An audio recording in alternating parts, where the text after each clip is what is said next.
Dear student, देखिए आज हम लोग इस टॉपिक में डिस्कस करने वाले हैं कि vibration of poly atomic molecules कैसे हो सकता है।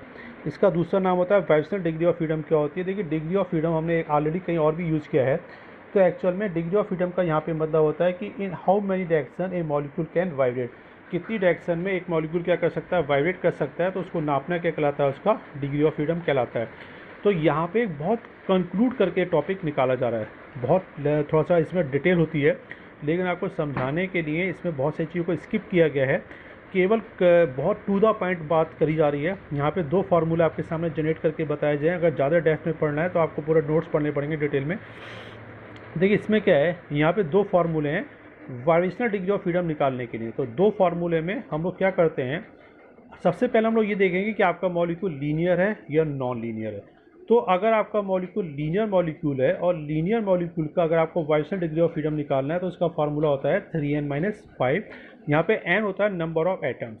अगर आपका मॉलिक्यूल्स नॉन लीनियर है तो उसको निकालने का वाइब्रेशनल डिग्री ऑफ फ्रीडम निकालने का फार्मूला होता है 3n-6। यहाँ पे भी n होता है नंबर ऑफ एटम्स। ठीक है। अब एक क्वेश्चन बहुत ज़्यादा स्टूडेंट के दिमाग में आता है, सर हमें ये कैसे पता चलेगा कि हमारा मॉलिक्यूल लीनियर है या नॉन लीनियर है। देखिए, उसको बताने के लिए आपको आई स्पेक्ट्रोस्कोपी की जरूरत नहीं पड़ेगी। ये आपकी बेसिक नॉलेज का एक पार्ट है। अगर आपने 11th-12th में ज्योमेट्री अगर आपने किसी मॉलिक्यूल की निकालनी सीखी होगी तो उसमें आपको बताया जाता है लीनियर मॉलिक्यूल उनको बोलते हैं जिनमें क्या होता है, बॉन्ड एंगल 180 डिग्री पाया जाता है। तो यहाँ पे भी आपको देखना पड़ेगा, अगर आपके मॉलिक्यूल की सिमेट्री जो सिमेट्री है, ज्योमेट्री लीनियर शेप की दिखती है, लीनियर का मतलब है कि बॉन्ड एंगल 180 डिग्री होगा, तो ऐसे मॉलिक्यूल को हम लोग क्या बोलेंगे, लीनियर बोलेंगे। अगर नहीं होगा तो नॉन लीनियर बोलेंगे।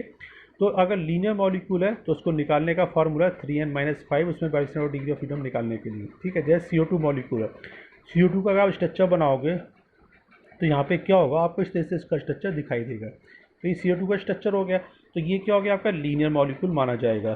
ठीक है। जबकि H2 लीनियर नहीं है, क्योंकि वहाँ पे क्या होता है, आगे एग्जाम्पल में इसका हम लोग डिस्कस करेंगे। ठीक है। देखिए, इसके बाद हम लोगों ने क्या देखा, ये फार्मूला आपको बता दिए। आप कुछ एग्जाम्पल लेते हैं इसको क्लियर करने के लिए कैसे हम लोग इसको करेंगे। देखिए, सपोज करिए एक एग्जाम्पल है पास C6H6। ये किसका एग्जाम्पल है? नॉन लीनियर मॉलिक्यूल है। नॉन लीनियर मतलब इसमें बॉन्ड एंगल 180 डिग्री नहीं होगा। अब आपको नंबर ऑफ एटम इसमें काउंट करने, तो कैसे काउंट करेंगे? देखिए, 6 कितने कार्बन, C6 लिखा था, इसका मतलब कार्बन कितने थे, 6। हाइड्रोजन भी कितने, 6। टोटल कितना होगा, 12। तो n कितना होगा यहाँ पे, 12। तो n आपको पता चल गया। तो इसमें नॉन लीनियर है तो फार्मूला क्या लगेगा, 3n-6। तो फार्मूला लगेगा 3n-6। तो n की वैल्यू कितनी होगी, 12। 12 मल्टीप्लाई बाई 3 -6, तो 36 -6 तो कितना गया, 30। तो इसकी वाइब्रेशनल डिग्री ऑफ फ्रीडम की वैल्यू कितनी आ जाएगी, 30 आ जाएगी। इस तरह से हम लोग उसको निकालेंगे। अब देखिए, अगर आपका ये क्वेश्चन पेपर में बहुत बार पूछा जाता है कि CO2 की कितनी फॉर्म नेचर में एग्जिस्ट कर सकती है। CO2 क्या हो गया, लीनियर। अभी मैंने आपको बताया भी एग्जाम्पल में। नंबर ऑफ एटम कितने होगा, दो ऑक्सीजन के और एक कार्बन के, टोटल एटम कितने होगा, 3। 3n-5, तो n की वैल्यू होगी 3। 3 मल्टीप्लाई बाई 3 -5, 9 -5, तो इसका टू क्या हो गया, 4। तो इसके 4 मोड पॉसिबल। अब क्वेश्चन ये होता है कि कौन कौन से मोड इसमें पॉसिबल। देखिए, तो CO2 के केस में हमें 4 वाइब्रेशन मोड पॉसिबल हमने अभी कैलकुलेट किया। तो 4 कौन कौन से मोड देखने को मिलेंगे। देखिए, एक तो ये मिलेगा सिमेट्रिकल स्ट्रेचिंग का, एक यहाँ पे मिलेगा एसिमेट्रिकल स्ट्रेचिंग का। देखिए, ये एक बहुत इंपॉर्टेंट एग्जांपल है क्योंकि एक्सेप्शनल केस है। अगर आपको CO2 का डायपोल मूवमेंट देखेंगे तो CO2 के मॉलिक्यूल में डायपोल मूवमेंट नहीं पाया जाता है।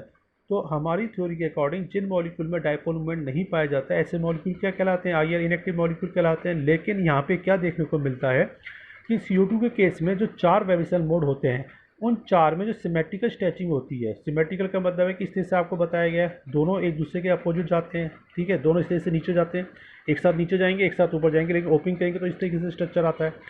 तो यहाँ पे no change in dipole moment. ठीक है। यहाँ पे डायपोल मूवमेंट आपका चेंज नहीं हो रहा होता है मॉलिक्यूल का। तो ये फॉर्म क्या कहलाती है, आपकी आईआर इनएक्टिव फॉर्म कहलाती है। तो ये फॉर्म क्या होती है, आपकी आईआर इनएक्टिव फॉर्म कहलाती है। लेकिन अगर एसिमेट्रिकल स्ट्रेचिंग होगा, एसिमेट्रिकल में क्या होगा, एक नीचे जाएगा तो एक ऊपर जाएगा। तो ये एरो बता रहा है इसके मूवमेंट को। जब इसका डायपोल मूवमेंट देखोगे तो आपको किसी ना किसी डायरेक्शन में इस तरह से रेड एरो की तरफ से आपको दिखाया कि यहाँ पर डायपोल मूवमेंट इसका इस डायरेक्शन में देखने को मिलेगा। तो ये फॉर्म क्या कहलाएगी, इसकी आईआर एक्टिव फॉर्म कहलाएगी। इसी तरह से बैंडिंग के 2 मोड होंगे। ठीक है। ये दोनों इसके बैंडिंग के मूवमेंट दिखाए जा रहे हैं। यहाँ पे क्या होगा, इसका डायपोल मूवमेंट होगा।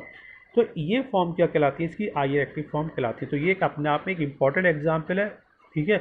डायपोल मूवमेंट को देखने पे ये क्या कहलाएगा, हमें IR इनएक्टिव लगेगा, लेकिन इसके स्ट्रेचिंग और बेंडिंग वाइब्रेशन को देखने पे क्या पता चलता है कि इसमें एक फॉर्म तो IR इनएक्टिव है और बाकी की 3 फॉर्म क्या है इसकी IR एक्टिव फॉर्म है। तो ये एग्जाम्पल अपने आप में थोड़ा सा यूनिक है, इसको अलग से हमें याद करना पड़ेगा। अब देखिए एक एग्जाम्पल पेपर में H2 का भी पूछा जाता है। H2 में बेसिकली 3 एटम है, तो इसका लीनियर शेप लगनी चाहिए लेकिन होती नहीं है, इसकी बैंड शेप होती है, क्योंकि ऑक्सीजन के ऊपर क्या होता है, 2 non bonding pair of electron पाए जाते हैं, जिसकी वजह से रिपल्सन होने की वजह से क्या होता है, इसकी शेप क्या होती है, बैंड शेप हमें देखने को मिलती है। अब नॉन लीनियर हो गया तो फार्मूला क्या हो गया, 3n-6। 3n-6 का मतलब हो गया, जब आप इसको वाइब्रेशन डिग्री ऑफ फ्रीडम निकालेंगे तो क्या है कि 3 आएगा। तो इसमें 3 मोड में वाइब्रेशन देखने को मिलता है। 3 कौन से होते हैं, एक होता है सिमेट्रिकल, एक होता है एसिमेट्रिकल और एक होता है आपका बेंडिंग। तो देखिए सिमेट्रिकल में, ठीक है, ये आपकी इस तरीके से सिमेट्रिकल वाइब्रेशन होगा कि ठीक है, दोनों एक साथ नीचे जाएंगे सिमेट्रिकल में, या दोनों एक साथ ऊपर जाएंगे, ये दोनों एक साथ नीचे जा रहे हैं, तो डायपोल मोमेंट आपको ऊपर की तरफ दिखाई दे रहा है। एसिमेट्रिकल स्ट्रेचिंग में एक नीचे एक ऊपर, डायपोल मोमेंट आपका इस डायरेक्शन में हो गया, ठीक है। बेंडिंग में दोनों ऊपर या दोनों नीचे, डायपोल मोमेंट आपका इस डायरेक्शन में मिलेगा, ठीक है।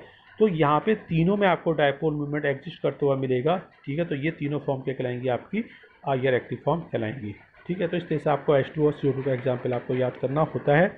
ये पेपर में कभी कभी डिटेल में पूछा जाता है। देखिए अब आपको करना क्या है, आप सभी लोगों को अपनी पुरानी मेमोरी को रिकॉल करने के लिए डायपोल मूवमेंट को थोड़ा सा स्टडी करना है। अगर टाइम मिलेगा तो किसी लेक्चर में मैं आपको वीडियो बना के पूरा एक लेक्चर डायपोल मूवमेंट के ही मैं आपको करा दूंगा। तब तक आप इसको पढ़ लीजिएगा, इसको क्लियर कर लीजिएगा, ठीक है। Thank you.